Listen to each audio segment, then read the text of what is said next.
आज का LeetCode daily है, remove all occurrences of a substring. ये question Microsoft, MakeMyTrip, Google, amazon में पूछा जा चुका है, तो मतलब अच्छा क्वेश्चन है। तो इसमें हमें क्या है, दो स्ट्रिंग दे रखी हैं, एक का नाम एस है और दूसरे का नाम पार्ट है। हमको एस पे कुछ ऑपरेशन करने हैं। तो इसमें क्या करना है, हमको लेफ्ट मोस्ट अकरेंस ले लेना है पार्ट सब स्ट्रिंग का, और फिर उसको क्या करना है, रिमूव कर देना है एस से। ऐसा तब तक करते रहना है जब तक एस में से सारे अकरेंसेस जो हैं पार्ट सबस्ट्रिंग के रिमूव नहीं हो जाते। तो let's see an example to understand it better. तो बेसिकली हमें ये एस स्ट्रिंग दे रखी है और ये पार्ट स्ट्रिंग दे रखी है। अब हमें क्या करना है, पार्ट स्ट्रिंग का लेफ्ट मोस्ट अकरेंस एस में फाइंड करना है। तो यहाँ पे इंडेक्स 2 पे आ गया। अब इसको रिमूव कर देना है। अभी नई स्ट्रिंग ये मिल गई। अब दोबारा हमें इसमें पार्ट का लेफ्ट मोस्ट अकरेंस इस स्ट्रिंग में फाइंड करना है, ये है, इसको रिमूव कर देना है। नई स्ट्रिंग ये मिल गई। अब हम फिर से पार्ट स्ट्रिंग का लेफ्ट मोस्ट अकरेंस इन एस फाइंड करेंगे और इसको रिमूव कर देंगे, तो हमको ये मिल गई स्ट्रिंग। अब हम फिर से ट्राई करेंगे पार्ट स्ट्रिंग का एस में लेफ्ट मोस्ट अकरेंस फाइंड करने का, लेकिन हमको नहीं मिलेगा क्योंकि वो है ही नहीं। जब ऐसा हो गया तो हम एस को रिटर्न कर देंगे। तो हम इसकी ब्रूट फोर्स अप्रोच देख लेते हैं कैसे करेंगे। तो सबसे पहले हम स्टार्ट इंडेक्स निकाल लेंगे सब पार्ट सबस्ट्रिंग की एस में।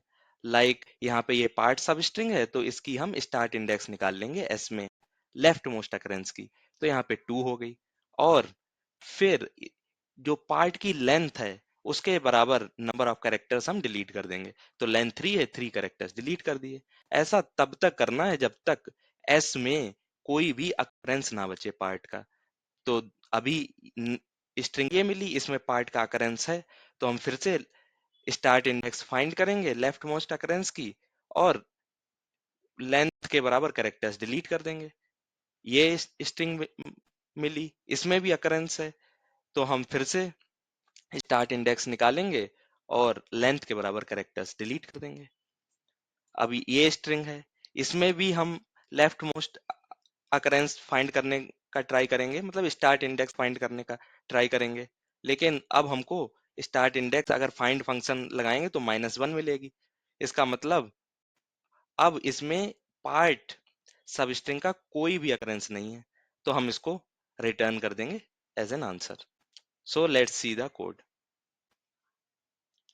तो सबसे पहले हम पार्ट स्ट्रिंग की लेंथ निकाल लेंगे। इसका काम वही है कि हम एन ये आई इसका काम ये है कि हम एन कैरेक्टर्स डिलीट करेंगे स्टार्ट इंडेक्स से, जो हमने देखा था पहले। तो हम एक इनफाइनाइट लूप में एंटर कर जाएंगे।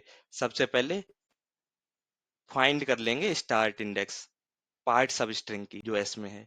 उसके बाद फाइंड क्या करेगा, अगर पार्ट जो है सब स्ट्रिंग एस में प्रेजेंट होगी तो कोई इंटीजर वैल्यू रिटर्न करेगा, वरना -1 रिटर्न कर देगा। तो अगर स्टार्ट इंडेक्स -1 नहीं है तो हम स्टार्ट इंडेक्स से स्टार्ट करते हुए एन कैरेक्टर्स जो हैं वो इरेज कर देंगे। और कभी लास्ट में ऐसा होगा कि स्टार्ट इंडेक्स जो है वो -1 हो जाएगी। जब ऐसा हो गया, इसका मतलब अब पार्ट सब स्ट्रिंग का कोई भी अकरेंस एस में नहीं है। तो हम लूप को ब्रेक कर देंगे और स्ट्रिंग रिटर्न कर देंगे एज एन आंसर। तो इसकी टाइम कॉम्प्लेक्सिटी देख लेते हैं।